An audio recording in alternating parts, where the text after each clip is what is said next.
Joe and tooth related pain heart അറ്റാക്കിന്റെ ഒരു symptom ആണത്രേ. എന്ത് മണ്ടത്തരമാണല്ലേ? എന്നാൽ അത് മണ്ടത്തരമല്ല, സത്യമാണ്. ഹാർട്ട് അറ്റാക്ക് വരുന്നതിന് മുമ്പായിട്ടുള്ള കോമൺ സിംറ്റംസ് നമ്മൾ പലപ്പോഴേ കണ്ടിട്ടുണ്ട്. അതായത് നമ്മുടെ കൈയുടെ വേദന, നമ്മുടെ ഷോൾഡറിന്റെ വേദന, നമ്മുടെ നെക്കിന്റെ വേദന. അതുപോലെ തന്നെ ചില ആളുകൾക്ക് താടിയെല്ലിന്റെയും പല്ലുകളുടെയും വേദനയായിട്ടും വരാറുണ്ട്. ഇത് എന്തുകൊണ്ടാണ് വരുന്നത് വെച്ച് കഴിഞ്ഞാൽ വേഗസ് നെർവ് എന്നൊരു നെർവുണ്ട്.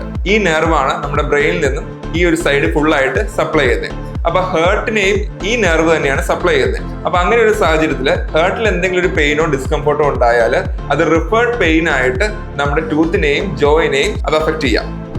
അപ്പൊ ഇതേപോലുള്ള പെയിനോ ഡിസ്കംഫോർട്ടോ കെയർലെസ് ആയിട്ട് മെഡിക്കേഷൻസ് കഴിച്ച് നമ്മൾ സബ്സൈഡ് ചെയ്യാതെ ഉടനെ ഒരു ഡെന്റിസ്റ്റിനെ കണ്ട് അത് ടൂത്ത് ആൻഡ് ജോ റിലേറ്റഡ് ആയിട്ടുള്ള എന്തെങ്കിലും പ്രോബ്ലംസ് ഉണ്ടോ എന്ന് ചെക്ക് ചെയ്യാം. അങ്ങനെ അല്ല എന്നുണ്ടെങ്കിൽ അതിനൊരു കാർഡിയാക് പെർസ്പെക്റ്റീവിലും കൂടി നമുക്ക് ചെക്കപ്പ് ചെയ്യേണ്ടതായിട്ടുണ്ട്.